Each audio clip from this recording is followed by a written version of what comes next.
When Kalbhairav gave the time-reversing clock to King Vikramaditya, everything changed. It was said that the clock would only work when Vikram confronted his deepest fear. But can a king defeat the darkness within his own mind? Tonight, time itself will become a mystery in the next chapter of Vikram and Betal. Flames flickered in Kalbhairav's eyes and his voice was grave. This clock, he said, is not ordinary. It can reverse time. You can go back into the past and reclaim what you've lost, but under one condition. You must face your deepest fear.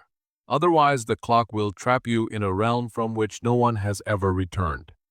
Betal was unusually quiet. He knew this was no ordinary test. King Vikram held the clock in both hands. The moment he touched its hands, a bright light erupted, and both Vikram and Betal were pulled into the currents of time. When they opened their eyes, darkness surrounded them. But this was no ordinary darkness. It was born from the mind itself. They had entered a realm where there was no time, no direction, only a void shaped by fear. Betal said, "This world is made from your fears. Everything you face here will arise from within you." Vikram was startled. Before him stood an ancient palace, unlike his own. It was broken, desolate, and cursed. As they stepped inside, a voice echoed, "Welcome, prisoner of time. Will you be able to escape your own fear?" In the first chamber stood a massive mirror, but this mirror did not reflect any image. When the king looked into it, he saw his life's failures. The battle he lost, his people suffering from famine, and the terrible moment when his son Arjun touched a golden statue and lost his life. Vikram's eyes welled with tears. "Can I rise above these failures?" Betal spoke softly, "Until you forgive yourself, this mirror will never let you go." Vikram took a deep breath and said, "I have learned from my mistakes. I no longer fear them." The mirror shattered. A doorway opened. In the next room, the walls were inscribed with glowing words: power, immortality, love, victory over kingdoms. Each word sparkled. As Vikram tried to touch one of them, the room began to spin. From the shadows emerged a dark figure, a version of Vikram himself, corrupted by greed and lust for power. "Who is this?" Vikram asked. Betal replied, "This is you, if you chase only your desires." Vikram drew his sword. "Then I will fight my dark self." The shadow laughed. "You can't defeat me. I am you."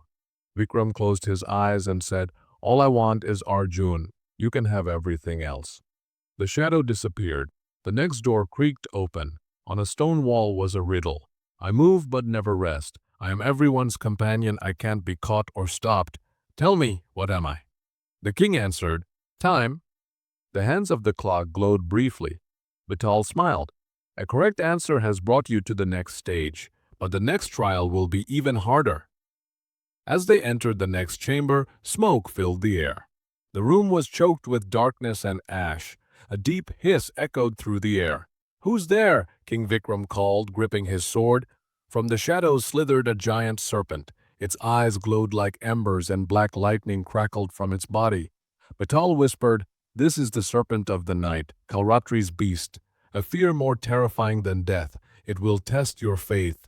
The serpent hissed, "King, do you know what lies beyond death? Would you willingly walk into it if that's the only way to go back in time?" Vikram remained calm. He stepped forward and said, "If death is the path to save Arjun, then I welcome it." The serpent roared and rose into the air, but as Vikram's sword flashed before its eyes, it let out a shriek and vanished into the smoke. Betal nodded, "You have shown courage greater than life itself." They arrived at a place where there were no walls, only an endless maze of corridors. At every turn was a new direction, and in every direction lay fragments of Vikram's past, once as a child, then a young man, and later a weary father. In every corridor voices called out to him, "Come this way, the truth lies here, your son is here." King Vikram was bewildered. Betal remained silent behind him. Then a voice echoed, "Your path is the one that remains still." Vikram closed his eyes and listened to the rhythm of his heartbeat, and found that only one path made his heartbeat calm. It was the path of peace. He began walking, and soon emerged outside. In a grand hall, hundreds of clocks were mounted on the walls, each representing a different stream of time. Some displayed roar, others love, and many showed death. In the center was the same reversed clock gifted by Kalbhairav, but now it stood still. On a stone pedestal, words were engraved, "When the fear of the present is faced and the truth of time is understood, only then will the clock turn in reverse and the door to the past shall open." Vikram asked Betal, "Is this the final trial?" Betal replied, "No, this is the place where you must decide. But before making your decision, one more trial remains." On a tablet of stone, Betal recited another riddle. "I judge everyone, sometimes fast, sometimes slow. I am the one who takes all, yet no one can ever see me. Who am I?" Vikram pondered deeply. It can't be death, he thought, for death can sometimes be delayed, but this thing acts on everyone and remains unseen. After a few moments, he said, "It is time once again, but this time its other form, just irreversible. My answer is Kal, time." The hands of the clock turned and stopped. As soon as the answer was spoken, the walls began to tremble. A part of the palace crumbled and revealed a doorway with the words above it, "Here begins the past, but every door demands a price." King Vikram picked up the clock. It began to slowly turn in reverse. Betal said in a grave tone, "Now you may enter the past, but there's no guarantee you'll return." Vikram replied, "I know, but if I must save Arjun, I must take the risk." The door opened, and a bright white light engulfed everything. When the light faded and Vikram opened his eyes, he found himself standing in the old corridors of his own palace. But it was not the present, it was the time when Prince Arjun was still alive. The walls bore fresh paint, the soldiers were young, and there was a vibrant energy in the air. "Have I truly stepped into time?" Vikram asked Betal. Betal now appeared as an ordinary man to avoid disturbing the fabric of time. "Yes," he replied, "but remember, you may observe only. If you interfere, time will begin to collapse upon itself." Vikram saw young Prince Arjun sparring in the courtyard with his friends. His face was sharp, enthusiastic, and innocent. "My son!" Tears welled up in Vikram's eyes. He watched them, but they couldn't see him. Suddenly a guard approached Arjun with news. "The statue has been found, my prince, the one you sent us to search for." Vikram's heart pounded. This was where it all began. The statue was brought into a special chamber within the royal palace. It was entirely golden, a woman's figure, her face adorned with a mysterious smile. The king observed closely. The statue housed a soul, and it was slowly drawing Arjun toward it. Vikram wanted to scream, "Stop, Arjun!" But he was merely a shadow. Betal whispered, "This cursed soul seeks love, and in its longing it spreads death. You cannot stop it, but you can understand whose curse it carries." That night, Vikram and Betal secretly entered the ancient royal library where all secrets of the kingdom were recorded. They found a book, The Unforgettable Curse, which read, "The statue holds the soul of Queen Padmini, betrayed and murdered through deceit. Her spirit was bound to the golden figure, and until a true lover understands her pain, she continues to summon young souls to her." Vikram was shaken. So Arjun was drawn not just to a statue but to a tormented soul. Vikram resolved to intervene. "If I can just leave one sign for Arjun, one message, perhaps he won't touch the statue." Betal warned, "But time gives warnings. If you change one thing, something else will unravel." Vikram said, "Even so, I must try." He hid behind a mirror in the chamber, and with his own blood wrote a message on the wall. "Arjun, this is no statue, it's a soul. Stay away." But would Arjun see it? The next morning, Arjun returned to the chamber where the statue was kept. His steps were hesitant, eyes filled with doubt and heart with curiosity. As he neared the statue, his gaze fell on the wall, where written in red were the words, "Arjun, this is no statue, it's a soul. Stay away." He froze. He looked around. Who wrote this? His companions said, "Prince, perhaps a servant played a prank." But a flicker of fear passed through Arjun's eyes. If this is true, then it's a sign. He refused to touch the statue. Vikram, hidden in the shadows, let out a breath of relief. "I have changed time." But suddenly the air turned cold. Time came to a halt. Betal said gravely, "You have interfered. Now time must rebalance itself." Dark clouds gathered above the palace and the walls began to tremble. A scream echoed from the distant forest. I remained incomplete. Now you shall never be whole. It was Queen Padmini's soul, and Vikram's warning had only enraged her further. That night strange things began to happen within the palace. Guards were found injured. A princess's maid lost her mind. And then, the statue, it was gone from its place. Vikram and Betal saw the spirit now roaming freely in the halls. Its golden glow had turned to ash and its eyes blazed like a volcano. She looked at Vikram. You stopped me in the past. Now I will burn your present. Betal quietly revealed a secret to Vikram. I knew this soul. When I was alive, I was Samshwar, a royal courtier and confidant of Queen Padmini. The king was stunned. She loved me, but I betrayed her. I wanted immortality, and I helped bind her into that statue. Betal's eyes welled up. Perhaps I too have been cursed ever since. Vikram said, then we must free you both, Arjun and her.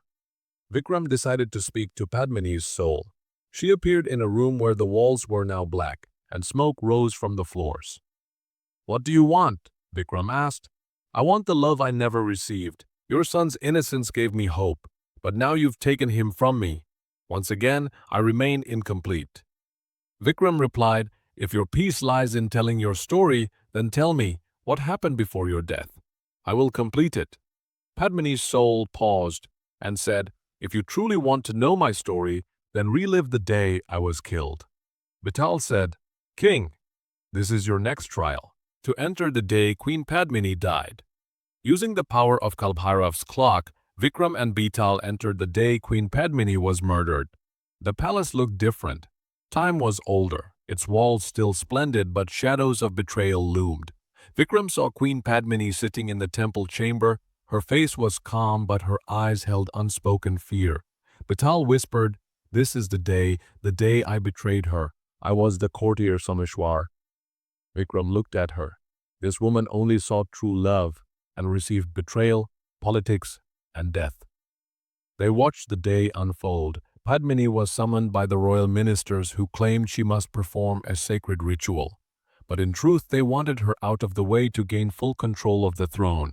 During the ritual, she was poisoned, and when she fell, Samshwar, now Betal, aided a sorcerer in binding her soul into the golden statue. Vikram was enraged. What a vile conspiracy! Betal broke down. For the greed of immortality I gave her death and have been trapped ever since. As the memory of the past faded, they returned to the present. Queen Padmini's spirit now appeared more vividly and terrifying than ever. You now know the truth, but my soul can only be freed through true repentance and the touch of love. Vikram bowed his head. Then I shall become the symbol of that love. I shall be the path to your release. The spirit said, then one final trial remains. Kalbhairav's clock opened a new path, a mysterious cave known as the Chamber of Inner Fear. Vikram had to enter it and confront his deepest dread.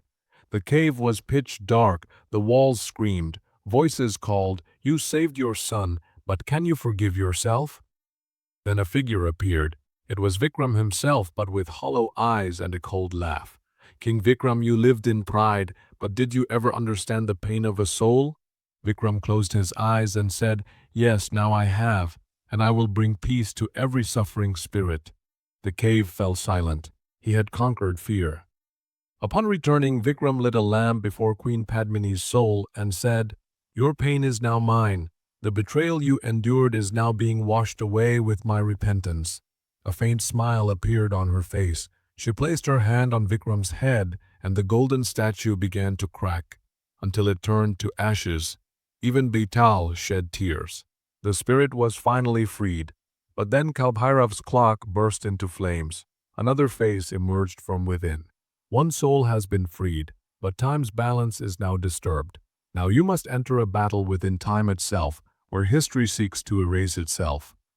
Vikram opened his eyes. I am ready for the final mystery of time. Will Vikram survive the war within time? Who is the force trying to erase history itself? Stay tuned for the next episode.